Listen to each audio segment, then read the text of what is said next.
All right, recording's on. We're live on this fine Tuesday, June 11th. Streaming live. I didn't mention that already. I want to listen to something, so should I leave? And make sure you're muted when you come in, just so it doesn't record your screen, but we will certainly have some time for questions at the end and as we go along. But just while we wait for people to populate, drop where you're tuning in from. If you're in Winnipeg, I would distill it down to the area of the city, since primarily our members are Winnipeggers. I do see some GTAs, some Albertans in the chat. Got some Royalwood coming up. If you're unmuted, make sure you mute, just so we don't hear your intimate conversations with your significant other. That's good. There, good. It's a family program after all. Okay, good stuff. La Brokery, Penticton, Debbie. Exchange, representing downtown. Tesa. Winnipeg, Laurie. There you go. Toronto, Boo Leafs. We got Sherry from Victoria. Tara, West Kildonan. Excellent. Okay. Good.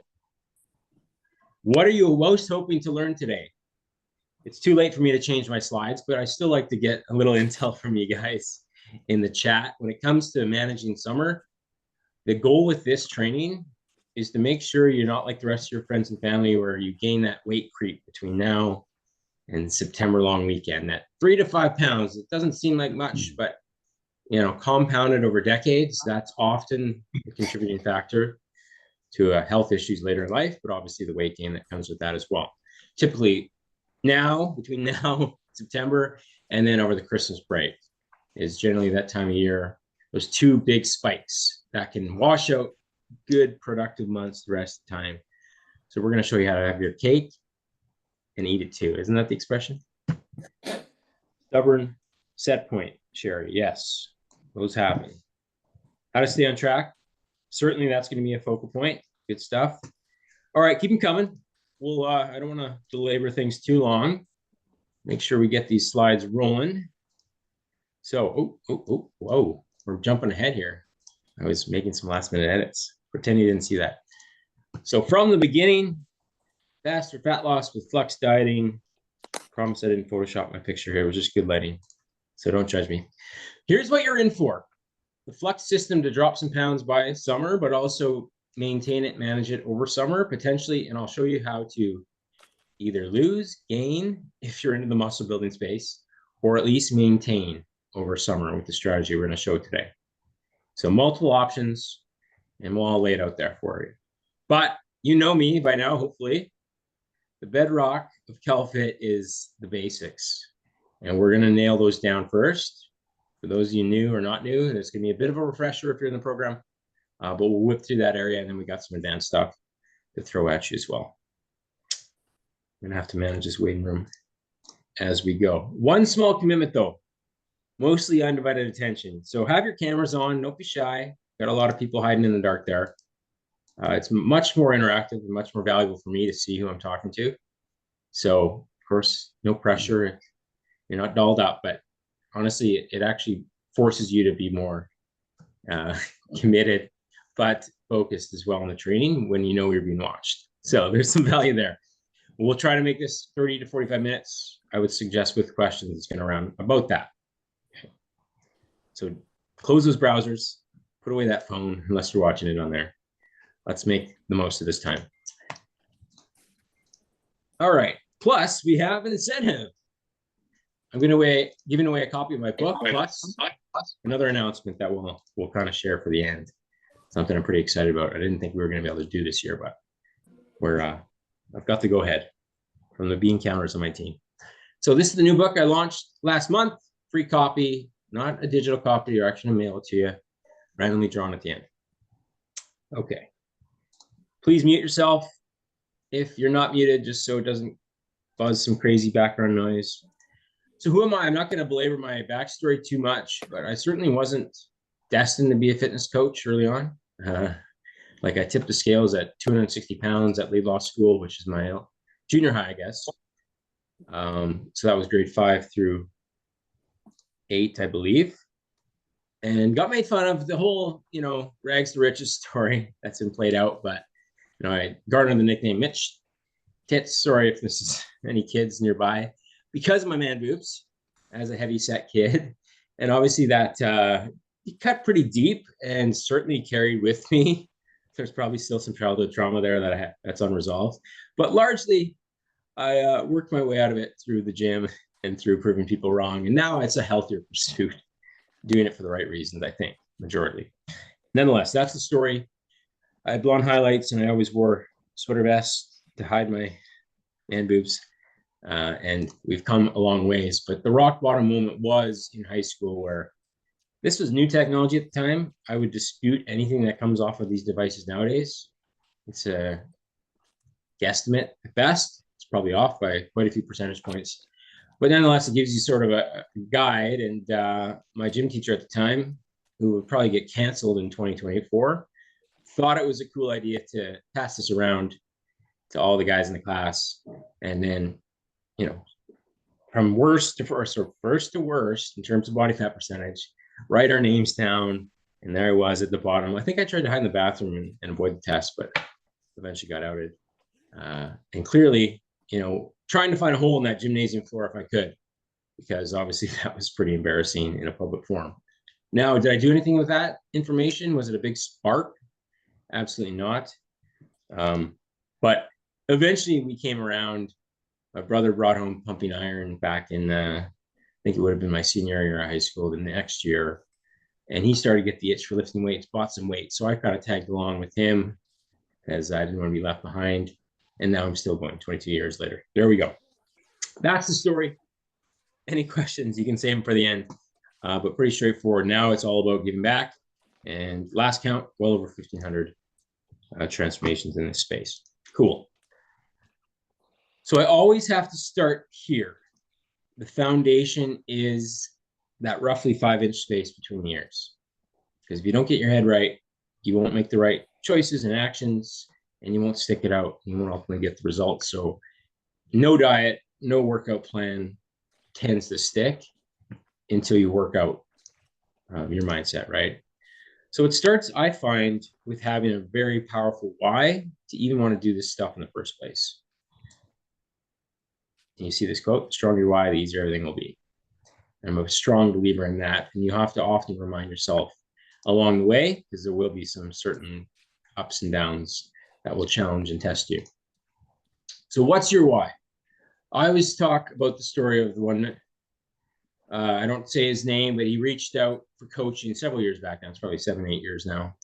And obviously had all the boxes to check for why he should start something like this. 3 daughters, now they'd be teenagers, but at that time they were still toddlers, and obese, right? Like all the signs that you've got to take hold of your situation, but it's not easy. Like everything in our world is set up to sit too much, eat too much. And, you wake up one day and you've gained a pile of weight and your doctor says you got to get your butt in gear without really giving you any actual steps. So he took the first step. He reached out. I didn't really push the issue. I gave him a day to sit on it. And then he's like, you know what? I'm too busy. Just can't make the commitment now. Fair comment, right? I think we all have made that statement before. And it's valid or not, it was true in his case. However, there was a post on his Facebook, I can't remember the exact timeline, 3-4 months later, from his wife posting on his behalf that he had died of a heart attack on the bathroom floor, right? And so 3 daughters left without a father, obviously, to walk down the aisle like that. That's what stung for me. And now they post on his page, still to this day, on the anniversary of his birthday or something, what he missed. And it's a long list of things they've accomplished. And that just cuts deep every time I read it. But it also reminds me of why I got into this profession in the first place. So what's your why? It doesn't have to be as dramatic as life or death. There are lots of whys, and all of them are valid if they're valid to you, right? So I challenge you to revisit that, get a short list of why you need to change and why you should change, and make sure that's front of mind in your environment, because that's going to be your fuel. Then it comes down to actually shifting your identity to become the new person, new version of yourself, the upgraded version. And that's that identity. What's true for all humans is our actions tend to align with who we believe we are. Now I'm a fitness coach, so I have to kind of practice what I preach. It's sort of second nature to do more of the right things more often. Not to say I don't slip back into old me once in a while, but there's this force that pulls me back into the right habits, routines, because that's why I identify. Don't identify as the last one to shut down the bar on wing night. It's just not my thing. So this is a great quote. I always live by this. The strongest force is the need to stay consistent with how we define ourselves. So make sure you define yourselves now, even if you don't quite believe it. Define yourself as a fit, healthy person, and then look for evidence that you're making those choices to embody that person. And sooner or later, you just wake up one day and you're like, oh, shoot. I look and feel how I want. I've got so much energy. I'm making these choices more often, less relying on willpower and grit, and more just second nature routine. There you go. I've already spoken about that. So these defining statements are, I'm not a smoker. Some smokers have found a way to quit just by making that decisive statement. I would suggest getting support to help with that transition certainly helps. Maybe you're not a swearer. Maybe you don't drink alcohol. I don't skip workouts. That's one thing I don't do, unless I'm sick. So I challenge you to share something in the chat, like an old identity, maybe before your time with us, or you're still kind of embodying a bit. And what's that new identity you need to adopt? I'd love to hear a couple in the chat before we move on. But if this is resonating, type a 1 if you don't have anything, just to make sure we're still. There we go. There's some. Okay, good. Still seeing a couple people unmuted, but that's okay. You're not talking, so we're good. Wow. Loud group. There you go. Doug's the first one to chime in. That I can never be fit and strong. Yeah. You've smashed that one. That's proof of the pudding. Late night snacker. Eat my feelings. Ooh, that one's very common. I can't stay on track with my food and will always fall back into old habits. Yes, because we've got these old patterns or old attempts, and they've all ended the same way. So we start to almost create this self-fulfilling prophecy about it. So it comes back to changing that statement. I may fall off temporarily, but I always get back on track. Stress eating is coming up a lot. That'll certainly be something to look at. Oh, Mike, yes, the ageism, the age limiting factor. Gaining weight was just a part of aging. Not so. We'll share some research on that. And the old genes argument. I used to use that one, Laurie, for decades, frankly. All right, good stuff. So we're going to whip through the basics because they work best, but make sure you're taking notes because this is the stuff that makes an 80%, 90% of the difference. The other 20% sexy stuff we'll talk about, but if you don't have these in place, nothing really moves the needle. So shocker alert, you've got to walk more. In a world set up to sit on the couch, on the computer, in your car, you've got to find time for micro walks. Maybe you've got a dog, that helps. Maybe you got kids, make sure you're out moving with them, not sitting in the chair watching them all the time. 60 plus share, yeah. There you go, that's another one. The age limiting factor. So what is that standard? Well, don't obsess about a certain step count. Look back at your averages if you have a way to track it and add 15, 10%. The gold standard, I find, for most of our members is to target 8 to 10,000 because that tends to be a range we can be consistent in. Because if we could be inconsistent at 15,000, great, but then we set up your calories to account for that, and then you're not hitting it consistently, and then obviously that creates issues. So we want to account for a middle of the range, middle of the road, something you can actually hit more days than not. And that tends to be 8,000 steps. So do this. Yes. A lot of health benefits. You can quickly take a snapshot of this list, but we're not going to go too in depth on that. We're focused on fat loss, and getting more movement in your day certainly helps. Plus, I find the more time you spend walking, the less time you'll spend in the pantry, and you'll snack less. So there you go, science. I'm sure there's some research to back that. All right, part 2. And we're going to dive deep on this later on, but strength training is such a fountain of youth. And in our obsession to lose weight at all costs, we lose sight of maintaining and gaining muscle, which, obesity is a two-factored problem. It's not just too much body fat, it's being severely under-muscled as well. And we want to fix both those problems at the same time. So that key to this, especially as you reduce calories, you've got to give your muscle a reason to stick around, and lifting things up and putting them down, even a couple times a week, is enough to serve that role. Because again, the age argument says we lose all our muscle, it's inevitable. And yeah, the research shows we do, unless we continue to use it. Because if you don't use it, we lose it, right? Research, and there was now actually some studies in 9-year-olds, people that kept exercising or introduced strength training actually can still build muscle at 90 some years old. We have members in the program in their 80s who manage it. So put aside your excuses. Now, it doesn't mean crushing yourself, and I'll talk about that in a sec. Some methods, and some of them have good fundamentals, but some of them take it too far, and you're obsessed with how much calories you burn, and that's not the purpose of your workouts. Because the goal is to build, maintain strength and muscle during the workout, not to burn calories. Because I don't go too in-depth in today's training, but a lot of the calories you burn are made up, the body makes up the difference later in the day, compensating for it. So you've got to reduce your nutrition to lose fat. Unfortunately, that's just the way our system works.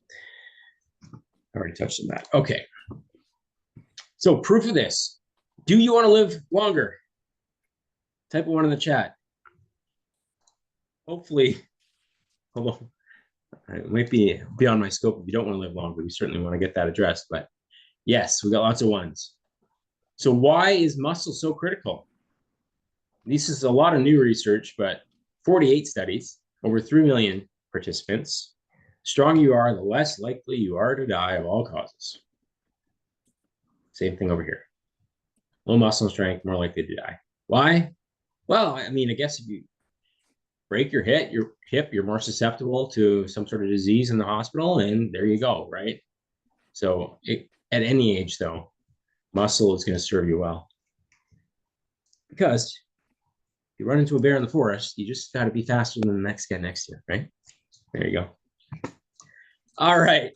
Number 3, most commonly, this one I find is actually really hard to do for a lot of adults. And I've had my share of trials and tribulations with it. We've got it straightened away now. But sleeping 7 hours a night is going to lay the foundation for not only being more adherent to your plan, more willpower, better workouts, but actually the composition of the weight you lose. Study compared dieters who slept less than 6 hours a night to those who slept 7, 8 plus. And the breakdown of what they lost in terms of weight, lots more muscle in the group that wasn't getting enough sleep. We don't want that. So you could be doing everything right, losing weight on the scale, pumped up, but if you're getting 5, 6 hours a night, disrupted sleep, a lot of that weight being lost is the wrong thing, the stuff you don't want to lose, which sucks, but that's reality. Now that means you'll likely have to be in bed for more than 7 hours, because there are, you wake up to go to the bathroom, and it takes a little bit of time to fall asleep for most of us. The odd time you might wake up temporarily.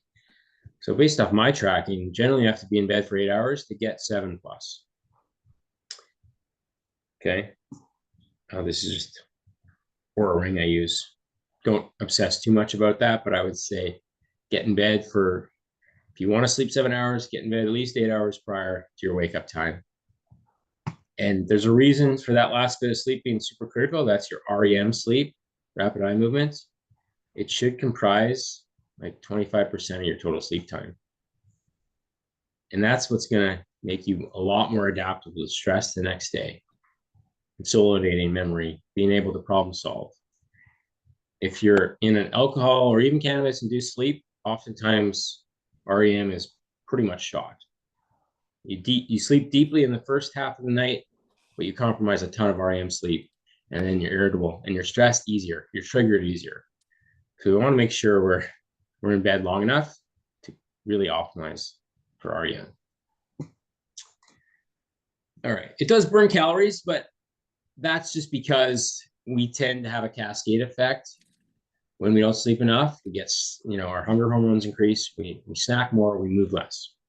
So that's more the case. There was some research showed those who slept more had burned more calories at rest too, but I wouldn't obsess about those numbers. You know how you feel when you haven't slept enough. Everything kind of goes out the window, right? So that's why it's a big piece.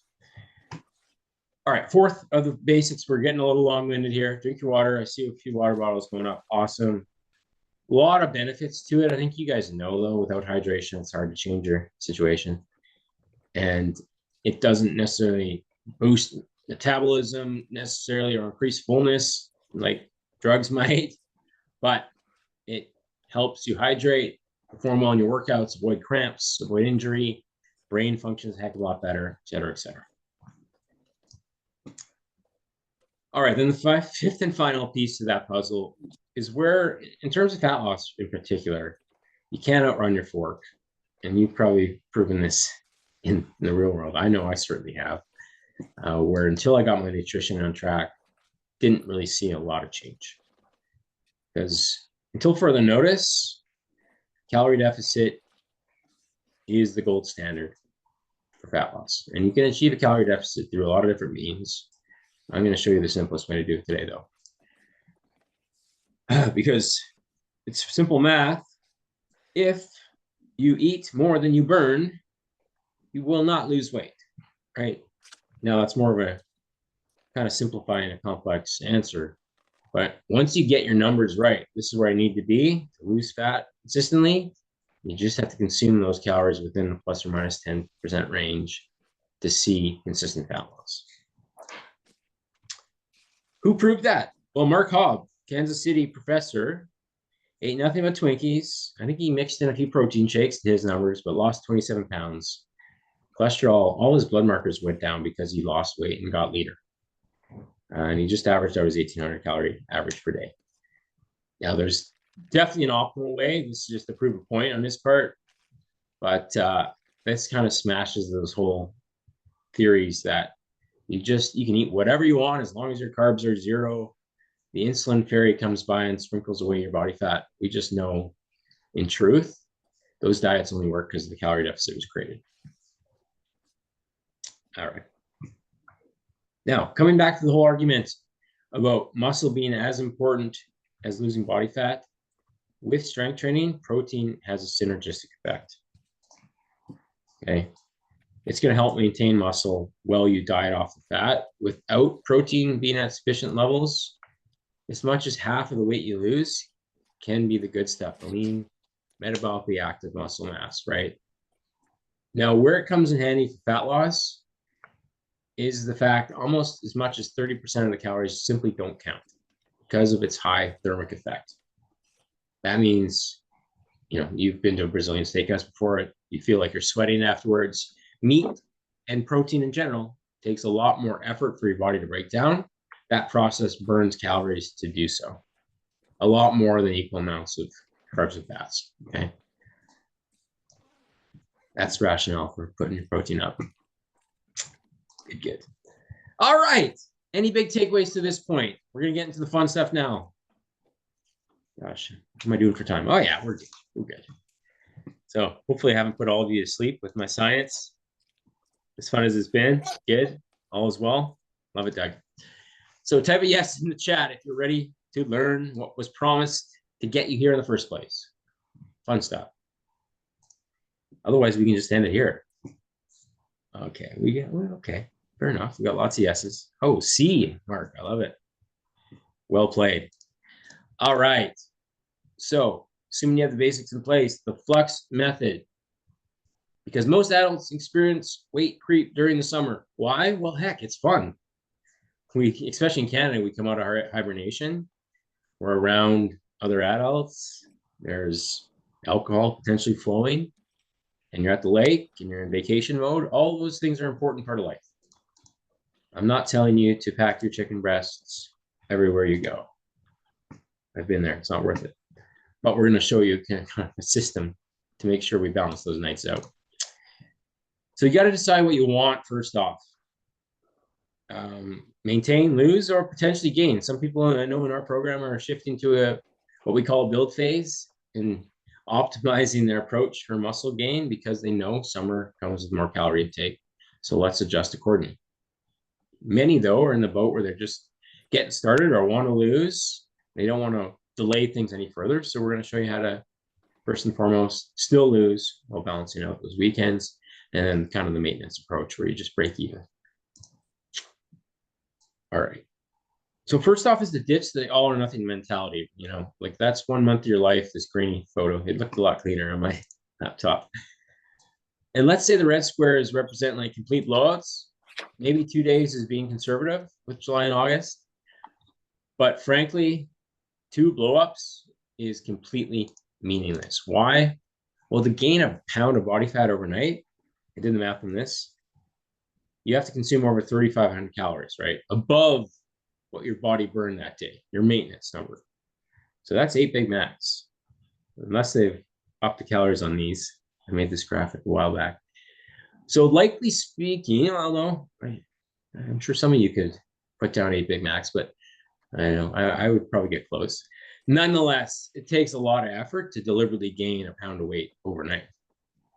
So keep that in mind. If you do have the odd blow up, not to encourage you to go out and do that, it does set you back in some ways, but it's not actively gaining a ton of body fat, if not any, considering you probably ate under your maintenance the rest of the day because this made you so full.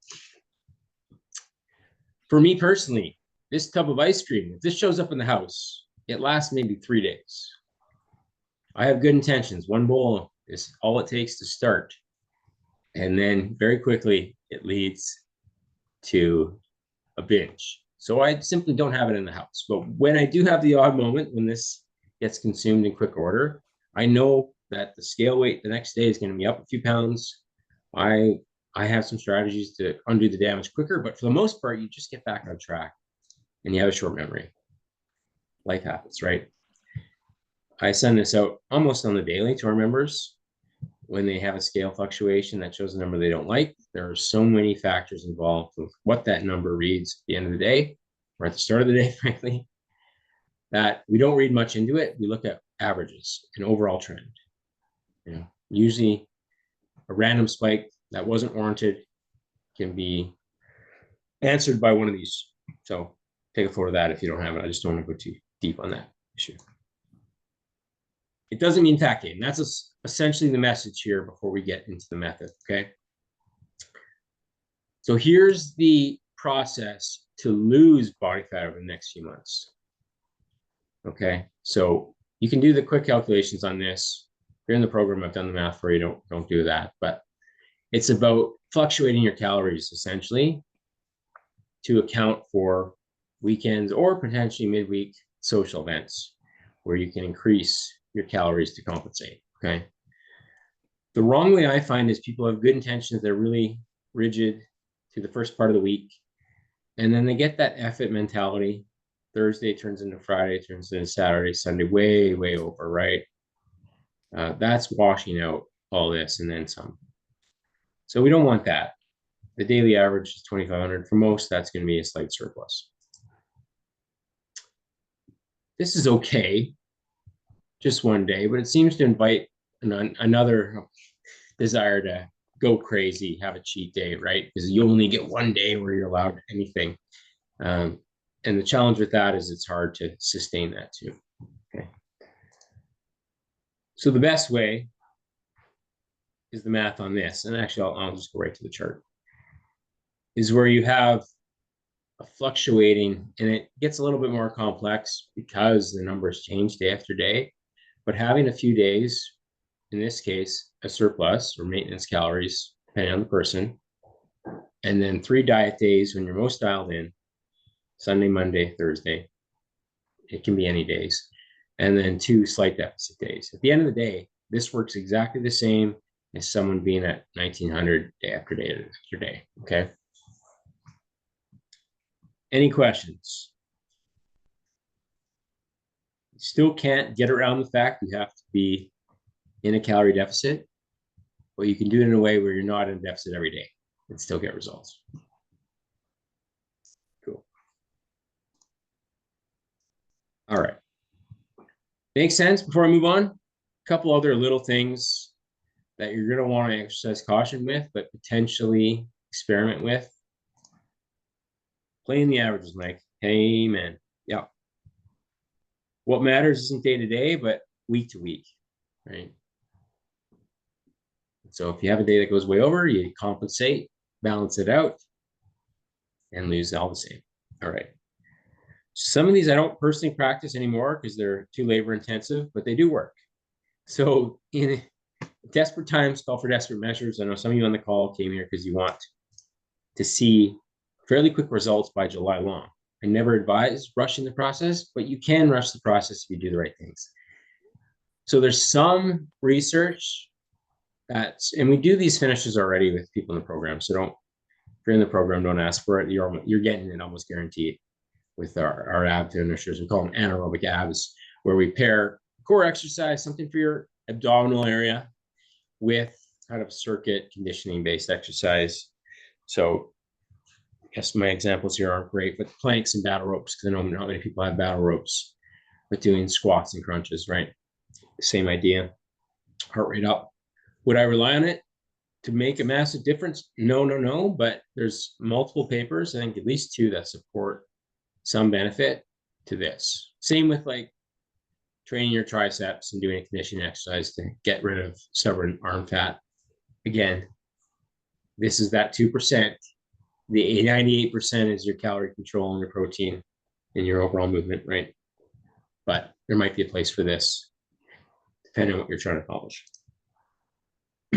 All right, so I call these, I don't love fasting for long periods. Again, going back to that question about maintaining muscle as critical as losing body fat, and prolonged fasting can have a negative effect there, mainly because you're not eating enough protein. It's hard to squeeze in enough protein in one meal. Your workouts suffer, and you're going long periods where your body may eat up a bit of muscle, depending on how long the fast is. So protein only fast kind of squares off that risk of muscle loss by eating enough protein, but it's mostly just protein and produce. It's miserable, right? It's kind of your typical meat and salad approach. These days mixed in though can really negate, a really bad weekend where you're super bloated on Monday and you're not that hungry. So you just remove the carbs and the added fats from your meals and do it for a day, and you'll find that water weight is gone the next morning. Okay. Not something to like lean into all the time, because I think, it's not easy. And it's probably not worth overdoing it every other night to have to do this the next night. But keep that in mind, in your back pocket, something to consider. Okay. Adding another wrinkle to that is actually doing like low intensity cardio on those days when you're not supplying your body with sufficient energy in terms of carbs and fats. So it's tapping into body fat potentially. Now, again, has to be a deficit, but some research, and bodybuilders in particular, who are actually the best resources for body fat loss, because they're the people that get the most lean in the world, like single digit body fat percentage. A lot of them rely on this technique, fasted cardio. I'm suggesting you add it in on a day like this. Okay. Makes sense? Good. Nodding heads. Excellent. I like this one. Mainly before going out to eat, a protein shake within that hour makes me less likely to overconsume when I get there, whether it's a restaurant or a party. Just kind of takes the edge off, and I'm not like that Snickers commercial hangry going in where I just raid the table, right? So people like to conserve calories for these things, but I think there's a fine line where if you're ravenous going in, you'll likely way overconsume and negate any potential benefit you had going in. Okay. So something to try. There are other things, but a protein shake I find is easy to whip up and have them go. All right. Okay. Next one, controversial. And I can suggest I experimented with this for 2 weeks just to know what the hell it was about. And it was miserable for me. Not to say it could be miserable for you. I've worked with people that have used these with success. particularly, you've got to weigh the pros against the cons. And if someone is in a BMI over 30, obese by all metrics of the healthcare industry, that we call them, then there may be a case to be made to use these, because the risk of staying where they are outweighs the unknown risk. Well, we have enough intel on these to know they're not overly harmful, but long-term research, some people have bad side effects when it comes to physically getting sick from anything they eat, let alone processed food. That would certainly negate some quality of life, I would think. But I had to put it here because I'm sure you've seen the commercials and you've seen all the buzz and the appeal of a magic pill, human nature, right, being what it is. But there is no free lunch. I think there's always trade-offs. And it's certainly something you can't just walk into a store and buy. It needs to be prescribed, and there's a cost unless you have diabetes, I think, in Canada. I don't know. There's certain ones that might be now being covered by insurance for obesity, but that's slowly working its way through the system. So any questions on this, feel free to reach out privately. But I'm not bullish on it, but I would suggest doing your research. It may be the solution, or at least the supporting cast in building the right lifestyle and strength training routines that you eventually, hopefully, can wean off of it. All right. Any takeaways to this point? I stopped this. Just want to make sure you guys are alive and well. Love it. Good. What was your biggest takeaway thus far? Discard anything that does not make sense for you, but hopefully you've got a few bullet points that, because information is useless without implementation, right? We want you to have something that you're going to use, even if it means continuing to do what I'm already doing. Fasting with protein day. Sherry. Sounds so easy, Mike. Yes. Simple and easy aren't necessarily the same thing. Okay, so some people are going to be open to the POF, the protein only fast day, as a way to expedite the process. Erna, good stuff. Well, it's all about lifestyle. Protein 10 minutes before meals. Good stuff. All right. Wow, lots of good takeaways. Love it. We're going to have lots of protein shakes mixed up. All right, very good. Love it. Engaged audience. So quickly, I have a couple people that want to speak. I think I want to actually get the most, what's working for them. I think that's going to be helpful. For me to keep preaching on here is one thing, but I find it's a lot more helpful for someone that's more in your shoes and have them tell you what's working for them and what isn't working for them. So I know I have a couple people that I asked prior to this. I will call on you in just a minute, but this is a big takeaway point. I know what to do. I just need to do it.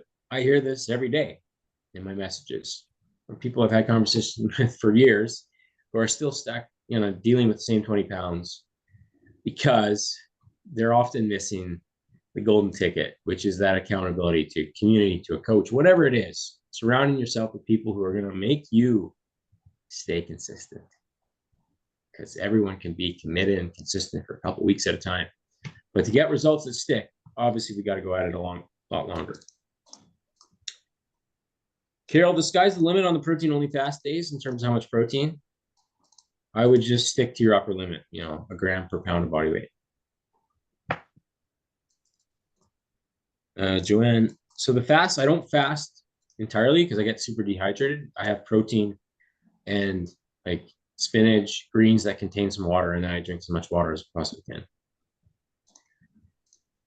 All right. I know I'm a believer in accountability. Sorry to get sidetracked by the comments there, but in 2003, I'd had it up to my limits with the fad diets. I did keto way before it was cool. I don't even know if it was called keto. I ended up in the ER with a bowel obstruction.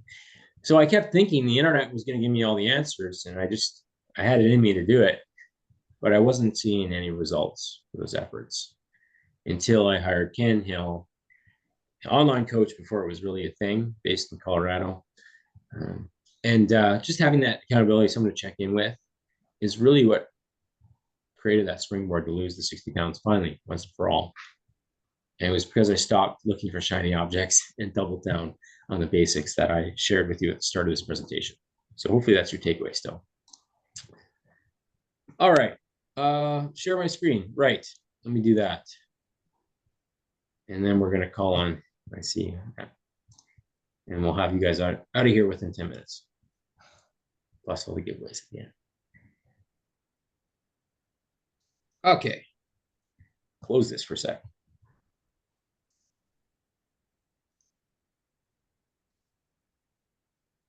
Okay, oops. So I treat myself as a client in our coaching app because I feel the tools work well. So I log my meals in here, just like anyone else does. And once I get my gold bars at the end, I'm done for the day. And I get my points for the challenge that we're running. That gamifies this whole process. So this is a day in my nutrition, which is not perfect. As you can see, I rely on a few shakes and bars. They don't all happen at breakfast, but that's when I log them. Randomly had some Smart Pop tonight, logged it under lunch, not perfect. A salmon baguette and a half a bagel and a bunch of ground turkey with rice. And then again, chicken breast and potato. That's a little bit more cliche bodybuilder right there. And I logged one too many fudge bars, so I have to delete one of these.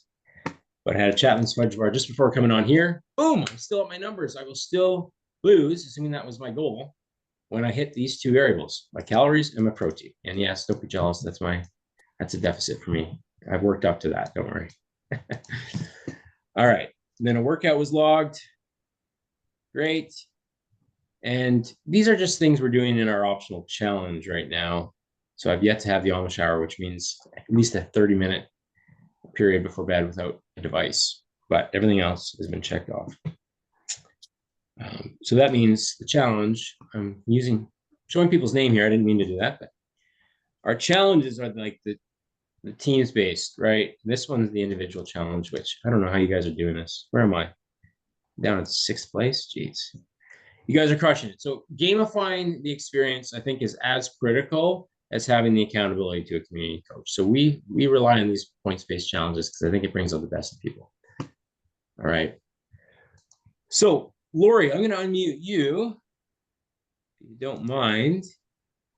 Where are you now? I can't. You may have to unmute yourself. I can't even find you in the list. I unmuted myself. Love it. So you've been in for a bit, but I just want to go back to like day one. What were you sort of struggling with when it came to, wanting to lose weight, but not executing? Like, where were the big challenges that you needed the most help with? Yeah, it was getting the food under control. And I'd walk, but I was still consuming too much food. And I'd be good for a couple of days, and then I'd fall off the wagon. That's very common. Yeah. What I needed help with. Gotcha. So what made the difference then in the program? Like what helped kind of bridge that gap?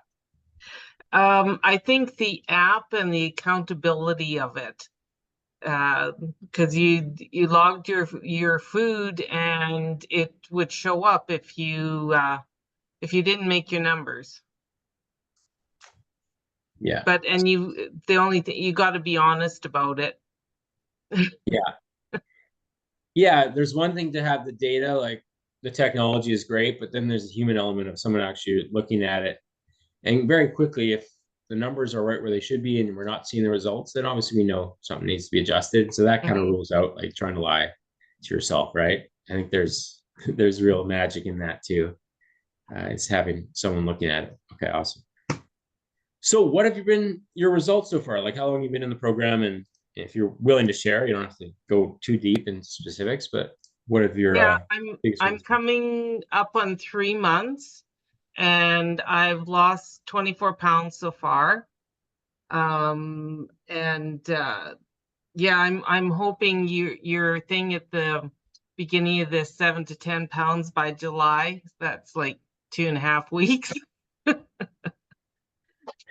I don't think that's going to happen, but I should have changed the numbers, right? That was based off the 1st of June. So now 7 to 10 is a big promise. So unless you're starting from scratch, yeah, let's temper that a little bit. Yeah, you're rocking it. Any like non-scale wins though? We like to talk about that too. Like, have you noticed it's benefited your life in other ways? I've got a lot more energy. Now I'm doing 10,000 steps a day, and I can keep going if I wanted to. Love it. That's one of the things that people notice first. It's just, well, sleep improves generally, but energy. Wow, this isn't seeming so laborious to walk around and just feel better each day. That's great. Those are the things that really make the most difference. Nice. Just taking notes here. So last question for you, Laurie. Someone who's on the fence, like your former self, it doesn't have to be coaching, but just getting started. Like, what would you tell that person if you're trying to give them a little pep talk? Now's the time. Just take the leap. If it doesn't work for you, then okay, fine, but just try it, and you'll be amazed that it's not that difficult. And yeah, I'm retired, so I have more time than some people that are working, but it's really worthwhile. Amen. Love it. Yes, and I had a mom on here with 6 kids to challenge that belief that there's no time. That she jumped off. I was going to ask her to talk. She probably had something to do with her 6 kids. Fair enough. Thanks, Laurie. Appreciate you jumping on. Love it. Brett was supposed to. I don't know if Brett's on. Maybe we'll have one guy. Mike, do you mind quickly chatting? I know we just chatted earlier, but you've been at this process a while. So if you don't mind kind of taking yourself back to where you were on day one before you started, like what was kind of the main obstacles in your head that you needed help with? I think I was doing something that wasn't working for me. I was doing kind of the HIIT training 3 times a week and was at best maintaining, but not losing what I wanted to lose after, getting through the COVID period and a move and a bunch of different things. I was kind of stuck. So, the biggest thing was just understanding the, what you call the big 5 and how they work and why you need to stick to them. And not long after that, seeing results. Mm-hmm. Yeah, focused on one component of the process, the hard workouts, and it's got to be a holistic approach to get the outcomes you wanted. Where has it made the biggest difference for you in your life? I mean, you had to narrow it down. Yeah, just feeling better about how I'm looking. Amen. Yeah. So what are your specific results? You don't mind sharing? I know we're shifting gears now to a build phase, but yeah, no problem. I think it's been just over a year, and I think I was probably after about 9 months, I had lost close to 25 pounds, and it's been in and around that for a little while now, ups and downs, but and I'd say within that time also had, a big 3-week vacation, Christmas, all of those things that absolutely do have the builds with them. But being able to draw those back down afterwards.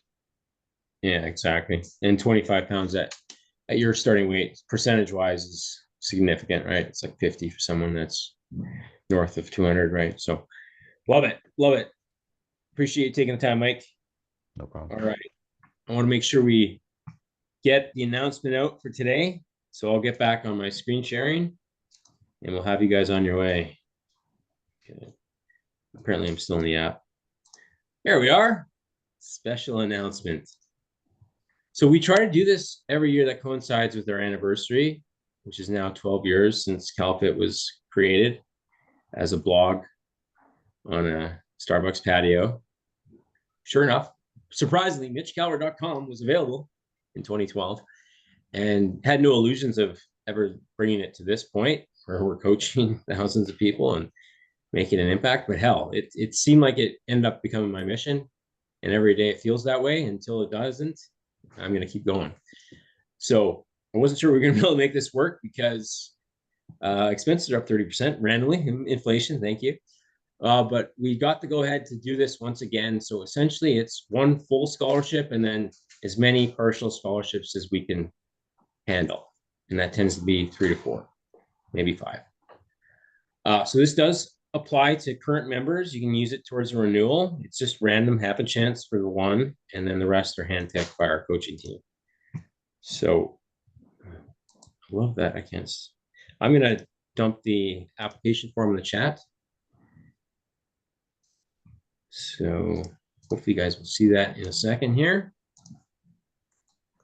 Anyone can win. So hit that up and apply, and we'll be in touch if you're one of the finalists. Obviously, it'll be a random draw for those for the full ride, and then some partials if they make sense for people. Okay. So there's that. Good. Holy, this is a lot of navigating to share screen and stop sharing screen. Because I want to give away the book as well. All right. Any questions first off? We're going to draw a winner of the book right away. So as I stall to do that,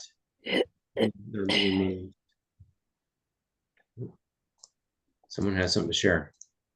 No? Okay. I'm loving that 34 hung out all the way till the end.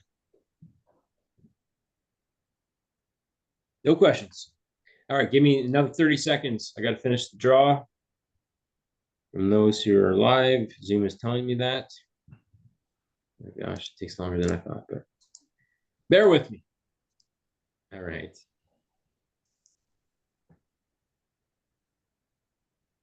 Okay. Mark Metcalf is the winner of the paperback version of Undiet Yourself. Love it. Mark's in the program. That's cool. Okay, sweet.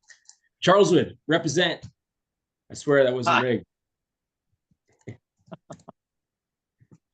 You got it, Mark? I'll be in touch. Yeah, I can't believe this. I'll be there in 10 minutes. Yeah, exactly. On a bike. Let's do it. I got a copy right behind me. Thanks, Mitch. I'll get it to you. No worries. Awesome, sir. Yeah.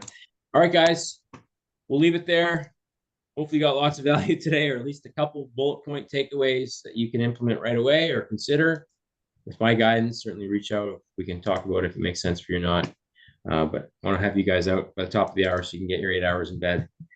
And we'll chat soon. Have a good one. Cheers. Thanks, Mitch. Thanks, guys.